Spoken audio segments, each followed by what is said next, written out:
बिस्मिल्लाहिर्रहमानिर्रहीम। अस्सलामुअलैकुम।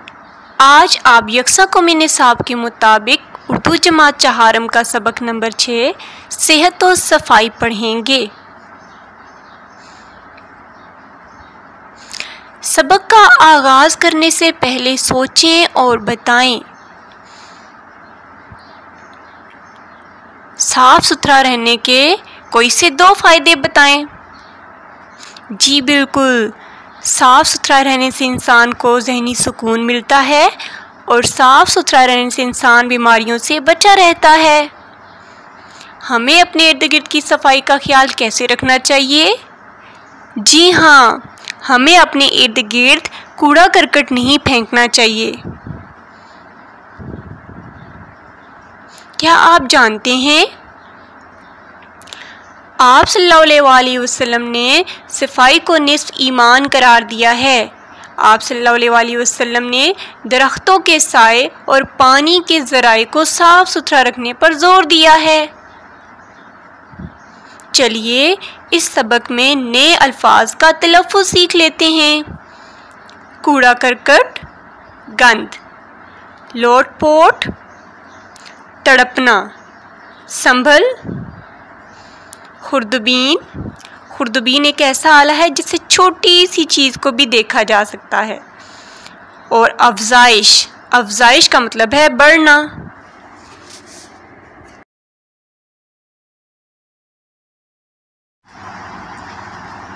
तो चलिए शुरू करते हैं आज का सबक सेहत और सफाई। स्कूल से आते ही फ़ाहद ने बस्ता एक चारपाई पर फेंक दिया और ख़ुद दूसरी चारपाई पर लेट गया। दोनों हाथ पेट पर रखकर वो दर्द की शिद्दत से लोटपोट हो रहा था, यानी कि तड़प रहा था। उसकी अम्मी उसे अस्पताल ले जाने की तैयारी कर रही थी कि इतने में मामू जान आ गए। वो डॉक्टर थे। उन्होंने फ़ाहद को चारपाई पर सीधा लिटाया, उसके घुटने उठाए, हाथ से उसके पेट के मुख्तलिफ हिस्सों का मुआयना किया, फिर उसे दवा दी। थोड़ी देर बाद जब उसकी तबीयत ज़रा बेहतर हुई तो पूछा, क्या खा कर आए हैं? फ़ाहद ने कहा, स्कूल के बाहर एक ठेले से दही भल्ले खाए थे। मामू ने कहा, अच्छा, फिर तो आप बीमारी को ख़ुद ही दावत देते हैं। जब तुम इस तरह की आलूदा चीज़ें खाओगे तो तुम्हारे पेट में दर्द क्यों ना हो? फ़ाहद ने हैरत से पूछा, लेकिन दही भल्ले तो साफ़ थे।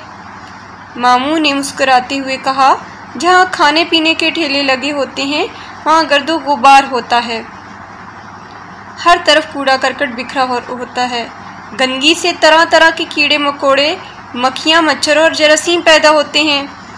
ये मक्खियाँ गंदगी पर बैठने के बाद जब खाने की चीज़ों पर बैठती हैं तो जरासीम वहाँ छोड़ जाती हैं। हम ये चीज़ें खाते हैं तो जरासीम हमारे जिस्म में दाखिल हो जाते हैं और हमें नज़र भी नहीं आते। फ़ाहद कहने लगा, मामू जान, इतनी छोटी चीज़ जो हमें नज़र भी नहीं आती हमें बीमार कर देती है।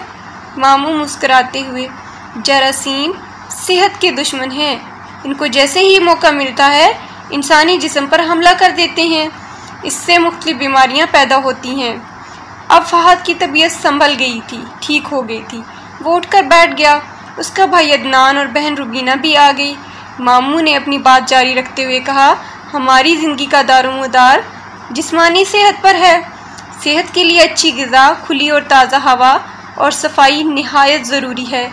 बीमारियों से महफूज रहने के लिए सबसे पहले अपने जिस्म की सफाई ज़रूरी है। जी प्यारे बच्चों, मामू ने फ़ाहद से क्या पूछा? मामू ने फ़ाहद से पूछा कि क्या खाकर आए हो?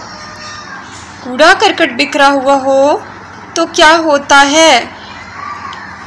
कूड़ा करकट बिखरा हुआ हो तो गंदगी से तरह तरह के कीड़े मकोड़े, मक्खियाँ, मच्छर और जरासीम पैदा होते हैं। चलें अब सफ़ा नंबर 35 पे पढ़ाई करते हैं। अदनान ने कहा, मामू जान, मेरे जिस्म पर दाने क्यों निकल आते हैं? मामू जान ने कहा, हमारी जिल्द में बहुत सारे बारीक सुराख होते हैं जिन्हें मसाम कहते हैं। ये मसाम इतने बारीक होते हैं कि कि सिर्फ खुर्दबीन की मदद से उनको देखा जा सकता है। खुर्दबीन एक आला है छोटी अशिया को देखने का। इन मसामात से पसीना खारिज होता है। गर्मी की वजह से यह जिस्मानी मुशक्क़त या वर्जिश करने से भी जिस्म से पसीना निकलता है। पसीने के ज़रिए से जिस्म के बहुत से गंदे और फाजिल मादे खारिज हो जाते हैं। अगर जिल्द की सफाई ना की जाए तो बाहर से गर्द गुबार और अंदर से निकलने वाले फाजिल मादे मसामात को बंद कर देते हैं। बदन पर मैल जम जाता है और जिस्म पर फोड़े फुंसियाँ निकलने लगती हैं और खारिश हो जाती है। इसके अलावा तबीयत में सुस्ती और काहली भी पैदा होने लगती है। जिस्म को साफ़ सुथरा रखने के लिए नहायत ज़रूरी है ताकि पसीने के ज़रिए से निकलने वाले मादे जिल्द पर जमा ना हो जाएं और मसाम खुले रहें। रुबीना ने कहा, मामू जान, हमारी उस्तानी ने बताया था कि हमें अपने माहौल की सफाई का भी ख्याल रखना चाहिए। मामू जान ने कहा, आपकी उस्तानी ने दुरुस्त बात की है। जिस्म की सफाई के साथ अपने इर्द गिर्द की सफाई का भी ख्याल रखना चाहिए।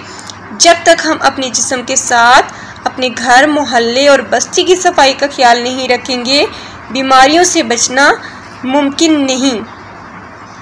फ़हद ने कहा, मामू जान, अपने जिस्म और घर की सफाई तो हम खुद कर लेंगे, लेकिन गली, मोहल्ले और बस्ती की सफाई तो मुश्किल काम है।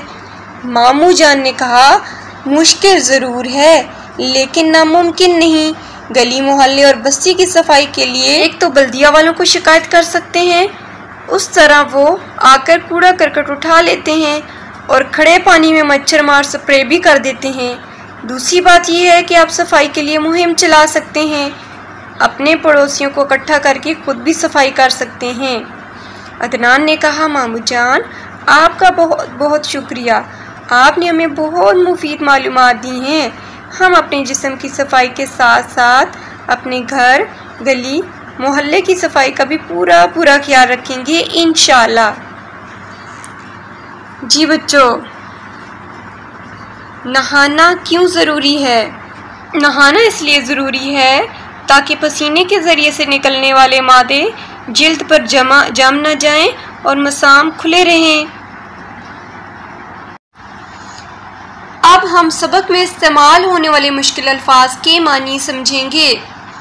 खुर्दबीन एक आला है जिसकी मदद से बारीक तरीन अशिया को देखा जा सकता है। मुआयना आँखों से देखना, डॉक्टर का मरीज़ को देखना। दारुमदार इन्हिसार जरासीम नन्हे नन्हे कीड़े जिन्हें सिर्फ खुर्दबीन से देखा जा सकता है। अफजाइश बढ़ना, ज़्यादा होना। मसाम बदन के बारीक सुराख जिनसे पसीना निकलता है। फाजिल मादे फालतू मवाद। सवाल नंबर 2, सबक के मुताबिक दुरुस्त जवाब पर टिक का निशान लगाएं।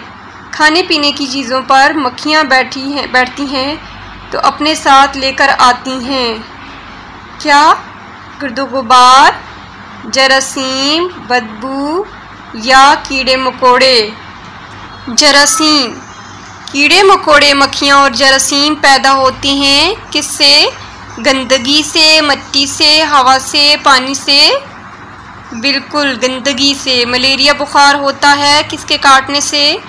मक्खी के काटने से, मच्छर के काटने से, गर्मी से या सर्दी से? बिल्कुल, मच्छर के काटने से। मसाम नज़र आते हैं खुर्दबीन से, दूरबीन से, ऐनक से, खुली आँख से? जी हाँ, खुर्दबीन से। सवाल नंबर 3 है, दिए हुए सवालों के जवाब दें। जिस्म में जरासीम किस तरह दाखिल होते हैं? जिस्म में जरासीम खाने पीने की गंदी अशिया खाने से और गंदा पानी पीने से दाखिल हो जाते हैं। जरासीम से अपने आप को किस तरह बचाया जा सकता है?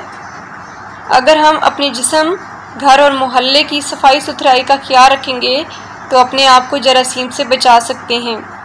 मसाम किसे कहते हैं और इनका क्या काम है?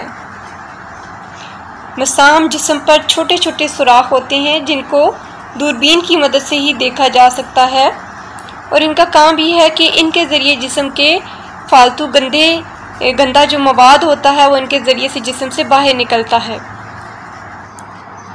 जिस्म पर दाने क्यों निकल आते हैं? अगर जिस्म की सफाई ना की जाए तो बाहर से गर्दो गुबार, मिट्टी वगैरह और जिस्म के अंदर से निकलने वाले जो फाजिल मादे हैं जो मुसामात के ज़रिए निकलते हैं, वो क्या करते हैं, मुसामात को बंद कर देते हैं, जिससे जिस्म पर मैल जम जाता है और मैल जमने के बाद जिस्म पर दाने निकलना शुरू हो जाते हैं। हम अपने इर्द गिर्द के माहौल को कैसे साफ़ रख सकते हैं? 3 बातें लिखें। हम अपने इर्द गिर्द के माहौल को दर्ज झेल बातों से साफ़ रख सकते हैं। सबसे पहले कि हम कूड़ा कूड़ेदान में डालें और बल्दिया वालों को शिकायत करें या फ़ोन करें कि आके मोहल्ले से कूड़ा उठा लें और अपने गली मोहल्ले में गंदा पानी जमा ना होने दें, और अगर जमा हो भी जाए तो वहाँ पे स्प्रे करवाएं। तीसरा कि अपने घरों में दरख्त और पौधे लगाएं। सवाल नंबर 4 है, दी हुई तस्वीरों पर बातचीत करें और बताएं कि आप इन जगहों को साफ़ रखने के लिए क्या कर सकते हैं। एक तस्वीर है घर की और दूसरी कमरे जमात की है। दोनों को साफ़ सुथरा रखना बहुत ज़रूरी है। सबसे पहले तो अपने घर और कमरे जमात की इर्द गिर्द की बिखरी हुई चीज़ों को उनकी मुनासिब जगह पर, उनकी मुकर्रर जगह पर रखें। दूसरा ये कि कूड़ा करकट और गंद फेंकने के लिए कूड़ादान का इस्तेमाल करें और अपने घरों में और अपने स्कूल में दरख्त लगाएं। बोलकर दुरुस्त तलफ़्फ़ुज़ की निशानदेही करें। वक्त दुरुस्त है जबकि हम बोलते हैं वक़्त, ये गलत है। पहला है सिर्फ़ और दूसरा है सिर्फ़। इसमें सिर्फ़, जो सिर्फ़ है ना वो दुरुस्त है। फिर गलती, गलती, पहले वाला गलती जो है वो दुरुस्त है। उसके बाद है सब्र और दूसरा है सब्र। सब्र जो है वो दुरुस्त लफ्ज़ है। उसके बाद है अस्र और गलत है असर। ठीक है, असर नहीं, अस्र और सब्र। दुरुस्त अल्फाज को हम दोबारा पढ़ लेते हैं। वक्त, सिर्फ, गलती, सब्र, अस्र। लफ्ज़ों का खेल खेलते हैं। कुछ अल्फाज चीज़ों के दर्जे और तरतीब को ज़ाहिर करते हैं, मसलन तीसरा बच्चा, 5वां कमरा, 9वां दिन वगैरह वगैरह। इसे अददी तरतीब कहते हैं। तस्वीर देखकर दुरुस्त अददी तरतीब से जुमले मुकम्मल करें। पहला है, कबूतर का रंग भूरा है। 4 कबूतर हैं, कौन से वाले कबूतर का रंग? तीसरे कबूतर का रंग भूरा है। उसके बाद फूल हैं, फूल सुर्ख है, कौन से वाला? देखिए गिनती करें, 1 2 3 4 5 6, 7वें नंबर पे जो है तो यहाँ पे हम लिखेंगे 7वां फूल सुर्ख है। फिर उसके बाद डब्बे हैं, डब्बा खुला है, कौन से वाला डब्बा खुला है? देख लेते हैं, गिनती कर लें, 1 2 3 4 5 6 7 8 9 10 11, 12वां जो डब्बा है वो खुला है। फिर उसके बाद गुब्बारे हैं, गुब्बारा ऊंचा है। अब कौन सा गुब्बारा ऊंचा है? गिनती करें तो देखें 19वां गुब्बारा जो है वो ऊंचा है। तो चलिए अब खेलते हैं लफ्ज़ों का खेल। वो कलमा जो किसी लफ्ज़ के शुरू में लगाने से नया लफ्ज़ बना दे और उसके मानी में तब्दीली आ जाए, उस कलमे को साबका कहते हैं। साबका साबक से निकला है और साबक कहते हैं पहले आने वाले को। ठीक है, जैसे समझ से पहले ना लगाकर ना समझ बनाना। ठीक है, लफ्ज़ है समझ, उससे पहले अगर हम साबका ना लगा देंगे तो ना समझ बन जाएगा, मानी में भी तब्दीली आ जाएगी। सवाल नंबर 7 है, लफ्ज़ के शुरू में ना लगाकर नए लफ्ज़ बनाएं और जुमलों में इस्तेमाल करें। लाइक, लाइक से पहले अगर हम साबका ना लगा देंगे तो नालायक बन जाएगा। और जुमला है, उस्तानी साहिबा ने नालायक लड़कों का एक ग्रुप बना दिया। उसके बाद है उम्मीद, उम्मीद से पहले हम ना लगाएंगे तो ना उम्मीद बन जाएगा। और ना उम्मीद का जुमला है, उम्मीद पर दुनिया कायम है, ना उम्मीदी गुनाह है। अहल, अहल से पहले हम ना लगाएंगे तो ना अहल बन जाएगा। और इसका जुमला है अवाम का कहना है कि हमारे हुक्मरान नाअहल हैं। काफ़ी से पहले अगर हम ना लगाएंगे तो नाकाफ़ी बन जाएगा। उस्तानी साहिबा ने कहा इस उन्वान पर दी गई मालूमात नाकाफ़ी हैं। मुकम्मल, मुकम्मल से पहले ना लगाने से नामुकम्मल बन जाएगा और नामुकम्मल का जुमला क्या है? काम नामुकम्मल होने की सूरत में उस्तानी ने बच्चे को सज़ा दी। अब देखते हैं लाहका क्या होता है। वो कलमा जो किसी लफ्ज़ के आखिर में लगाने से नया लफ्ज़ बना दे और उसके मानी में तब्दीली आ जाए, उस कलमे को लाहका कहते हैं। जैसे नमक के बाद दान लगाकर नमक दान बनाना। ठीक है, हम क्या कर रहे हैं? साबका और लाहका कर रहे हैं। सवाल नंबर 8 है, लफ्ज़ के आखिर में दान लगाकर नए अल्फाज बनाएं और जुमलों में इस्तेमाल करें। सबसे पहला है नमक। नमक के बाद हम दान लगाएंगे तो नमकदान बन जाएगा। नमकदान का जुमला है अम्मी ने कहा मुझे नमकदान पकड़ाओ। रोशन, रोशन के बाद अगर हम दान लगाएंगे तो रोशनदान बन जाएगा। और रोशनदान का जुमला क्या है कि मेरे कमरे में एक रोशनदान भी है। पान, पान के बाद दान लगाएंगे तो पानदान बन जाएगा। पानदान का जुमला है पानदान में बहुत से पान पड़े हैं। सियासत के बाद हम दान लगाएंगे तो सियासतदान बन जाएगा। और सियासतदान का जुमला क्या है? हमारे सियासतदान नाअहल हैं। गुल, गुल के बाद दान लगाएंगे तो गुलदान बन जाएगा। गुलदान का जुमला है गुलदान में रंग बिरंगे फूल हैं। सवाल नंबर 2 है, पैराग्राफ को पढ़ें और सवालों के जवाब दें। हमारे इर्द गिर्द जो कुछ मौजूद है हमारा माहौल कहलाता है। हवा, पानी, ज़मीन, नबातात वगैरह हमारे माहौल का हिस्सा हैं। इंसान की सेहत के लिए साफ़ सुथरा माहौल बहुत ज़रूरी है। अगर माहौल आलूदा हो जाए तो हम मुख्तलिफ़ बीमारियों का शिकार हो जाएंगे। हवा में ऑक्सीजन है और हम सांस लेते वक्त ऑक्सीजन इस्तेमाल करते हैं।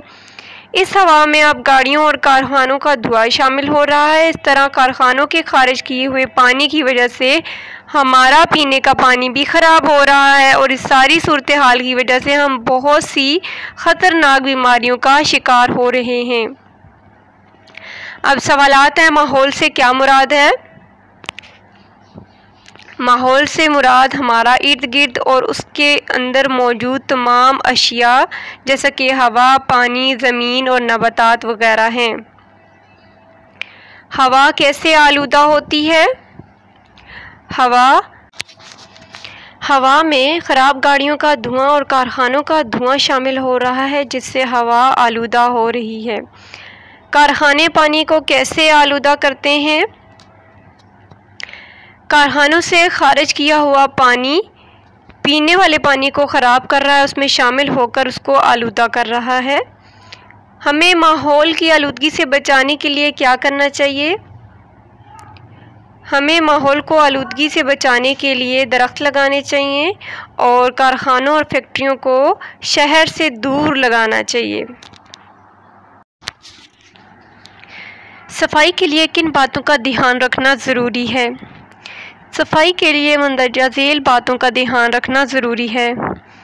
बिखरी हुई चीज़ों को मुनासिब जगह पर रखें। जिस्मानी सफाई के लिए रोज़ाना नहाएं। कूड़ा करकट कूड़ेदान में डालें। बाज़ार की बनी हुई चीज़ें मत खाएं। कारखाने और फैक्ट्रियां शहर से दूर लगाएं। खड़े पानी में मच्छर मार स्प्रे करवाएं। गली और मोहल्ले की सफाई के लिए बल्दिया वालों को इत्तला दें। गंदे पानी की नालियों का मुनासिब बंदोबस्त किया जाए। वीडियो को आखिर तक देखने का बहुत शुक्रिया। इस वीडियो को लाइक करें और यकसा कौमी निसाब के मुताबिक तमाम मज़ामीन की वीडियोज़ देखने के लिए चैनल को सब्सक्राइब करें।